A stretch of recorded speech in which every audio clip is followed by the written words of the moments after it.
स्वागत करतो। मध्ये स्वतः उपमुख्यमंत्री बोलतायत। पक्षाचा अध्यक्ष म्हणून आज माझं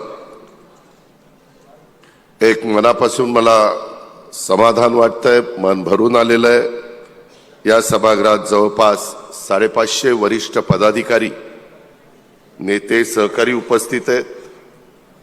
मी आजूबाजूला मगाशी देखील प्रफुल्ल भाई आपले विचार मांडत असताना मी थोडासा बाहेर गेलेलो होतो आणि त्यामध्ये आजूबाजूला ज्यावेळेस बघतो ती मला गर्दी दिसत नाही, तर मला माझ्या परिवारातले सगळे सदस्य त्या ठिकाणी पाहायला मिळतात।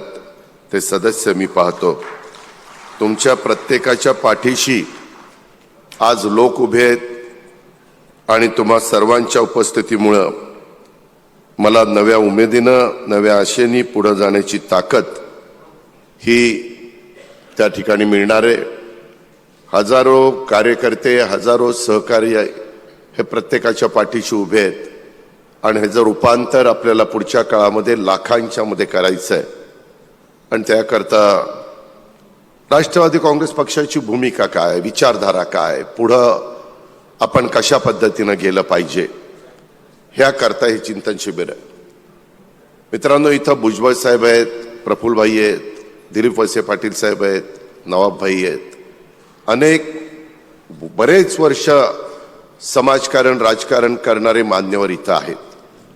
मी देखील जी सुरुवात केली त्याच्यामध्ये प्रफुल्ल भाई इथं आहेत। 91ला PV नरसिंहरावांच्या काळामध्ये आम्ही दोघंही खासदार झालो। 91 ते आत्तापर्यंतचा काळ, आणि त्याच्यामुळं इथं अनेक जण आज आपल्या पक्षाच्या परिवारामध्ये सदस्य म्हणून असले तरी काहींनी पूर्वीच्या काळामध्ये भाजपमध्ये काम केलंय, काहींनी शिवसेना उभाटामध्ये काम केलंय, काहींनी शिंदे साहेबांच्या बरोबर काम केलंय, काहींनी काँग्रेस बरोबर काम केलंय। अशा वेगवेगळ्या पक्षामध्ये काम केलेलं आहे। परंतु आता एक समविचारी पक्ष किंवा सर्व धर्म समभाव मानणारा पक्ष म्हणून आपल्या पक्षाची ओळख ही आपण केलेली आहे। माझ्या आधी पण बऱ्याच मान्यवरांनी सांगितलं, शिवशाहू फुले आंबेडकरांची विचारधारा घेऊन मित्रांनो आपण पुढे चाललेलो आहे। आज मी पण माझ्या आयुष्यामध्ये आतापर्यंत बरीच शिबिरं बघितली। एकत्र काँग्रेसमध्ये असताना शिबिर बघितलं, त्याच्यानंतरच्या काळामध्ये राष्ट्रवादी काँग्रेसमध्ये आपण 10 जून 1999ला ह्या पक्षाची शिवाजी पार्कच्या मैदानामध्ये स्थापना झाल्यानंतर देखील त्या शिबिरं कशी चालायची तेही बघितलं। त्याच्यानंतर काही राजकीय वेगळी समीकरणं बदलली, त्याला जवळपास 2 वर्ष झालेली आहेत। आणि त्याच्यानंतरच्या काळात आपण पण एक शिबिर पार पाडलं, ते म्हणजे आपल्या शिर्डीला। आताही नागपूरला शिबिर पार पाडलं जातंय उपराजधानीमध्ये। ही जागा का निवडली त्याच्याही बद्दलचा उल्लेख माझ्या आधीच्या मान्यवरांनी केलेला आहे। आज आपण राष्ट्रवादी चिंतन शिबिरासाठी एकत्र आलेलो आहोत आणि हे चिंतन शिबिर केवळ पुढच्या स्थानिक स्वराज्य संस्थांच्या निवडणुकीपुरतं नाहीये, तर पुढच्या पिढीसाठी आहे। आणि म्हणून तुम्ही सगळ्यांनी आजपर्यंतची जी शिबिरं पाहिली त्यापेक्षा आजचं शिबिर थोडंसं वेगळ्या पद्धतीचं आहे, ते तुम्हाला दिवसभरामध्ये लक्षामध्ये येईल। आणि आज फक्त भाषणं करून आपल्याला दिवसभराचा वेळ घालवायचा नाहीये, तर आज आपण जे आता ग्रुप केले जातील त्याच्यामध्ये प्रामाणिकपणे चर्चा, काही तुमच्या मनामध्ये देखील धाडसी कल्पना असू शकतात। नवीन जनरेशन आहे, माझ्या लाडक्या बहिणी आहेत, माझे बंधू आहेत, आमचे वडीलधारी आहेत, आणि त्याच्यामुळे काहींच्याकडे अनुभवाचे बोल असतील, काहींच्याकडं एक नवीन व्हिजन त्यांच्या डोळ्यासमोर असेल, आणि म्हणून काही धाडसी कल्पना, काही ठोस निर्णय हे आपल्याला घ्यायचे आहेत। आपल्या इथली चांद्यापासून बांद्यापर्यंत भौगोलिक परिस्थिती वेगवेगळी आहे। विदर्भातले काही प्रश्न वेगळे आहेत, मराठवाड्यातले वेगळे आहेत, पश्चिम महाराष्ट्रातले वेगळे आहेत, कोकण वेगळा आहे, आपला मुंबई, ठाणे, पालघर तो परिसर वेगळा आहे। असे सगळ्या वेगवेगळा आपला जो भाग आहे त्याच्यामधले देखील काही ठोस निर्णय आपल्याला घ्यायचे आहेत। आणि आज संध्याकाळपर्यंत आपण सर्वजण मिळून जो आराखडा ठरवणार आहोत त्यालाच आपण नागपूर डिक्लेरेशन म्हणून अभिमानानं मांडणार आहोत. ही गोष्ट कृपा करून सर्व सन्माननीय सहकाऱ्यांनी लक्षामध्ये घेतली पाहिजे.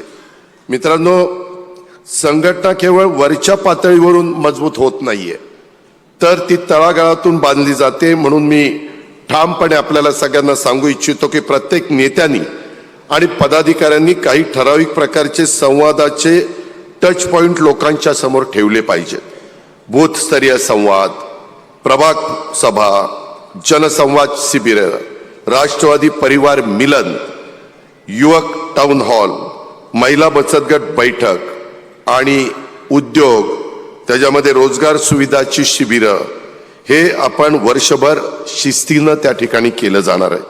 तर आपला पक्ष नेहमी हा लोकांच्या जवळ राहील, जनतेच्या जवळ राहील. आणि कोणत्याही नागरिकाला असं वाटता कामा नये की राष्ट्रवादी काँग्रेस पक्षाचे कार्यकर्ते नेते हे फक्त निवडणुकीच्या वेळीच दिसतात, असं पण घडता कामा नये, असं पण होता कामा नये.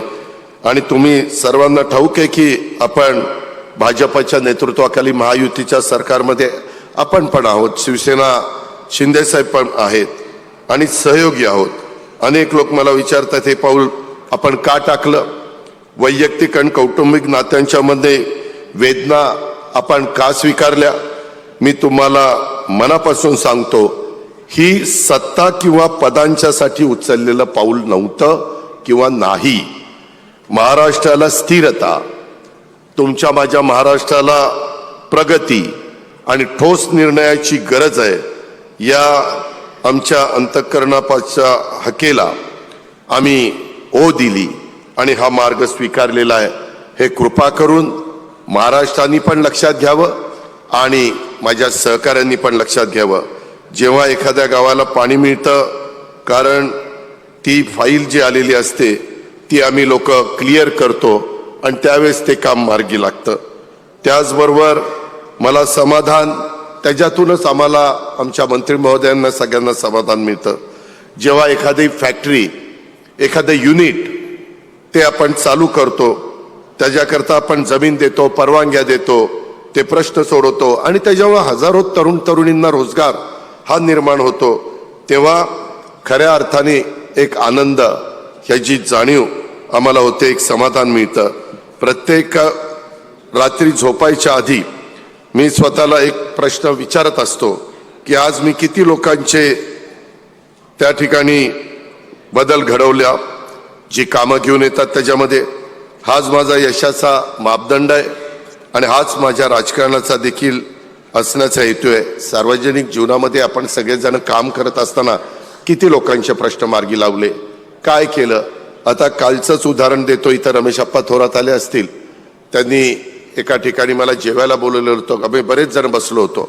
लोक कामं सांगताना पण फार वेगळ्या पद्धतीनं, आम्ही कार्यकर्त्यांनी काम सांगितल्यानंतर विश्वास ठेवून त्या कामामध्ये लक्ष घालतो आणि संबंधितांना बोलतो. परंतु कार्यकर्त्यांनी पण खरं काय असेल ते सांगायचा प्रयत्न करा, नाहीतर कधी कधी आमची गडबड होते. तसं काही होऊन देऊ नका, अशी मला आपल्याला सगळ्यांना विनंती करायची. माझं तुम्हाला सगळ्यांना सांगणं आहे, कालच आम्ही आता पहिला ह्या महायुतीचं सरकार आल्यानंतर 100 दिवसाचा कार्यक्रम, नंतर 150 दिवसाचा कार्यक्रम घेतला आणि त्याच्यामध्ये अनेक जण भेटत असतात. काल पण एक जण म्हणाला की अजित पवार आम्हाला अनुकंपा तत्वावर नोकरी द्यायला पाहिजे. मी कलेक्टरला सकाळी बोलवलं, त्यांना सांगितलं अनुकंपा तत्वावरचा मोठा कार्यक्रम आम्ही हातामध्ये घेतलाय. सगळ्या मंत्री महोदयांना माहिती आहे, कॅबिनेटला आम्ही निर्णय घेतलेला आहे.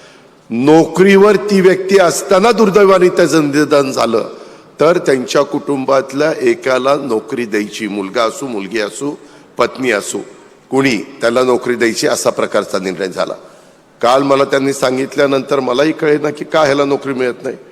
नंतर आज सकाळी माहिती घेतली, तो म्हणतोय जो मृत्युमुखी पडलाय, जो निघून गेलाय, त्याला मी दत्तकाचं पत्र घेऊन येतो. आता तो गेलाय वर आणि तो ॲडॉप्ट व्हायला करणार.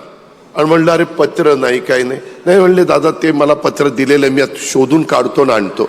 असं नाही चालत.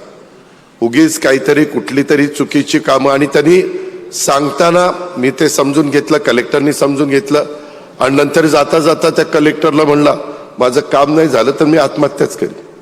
म्हणजे वरदम त्याचा हा, तो अनुकंपा तत्वावर बसत नाही.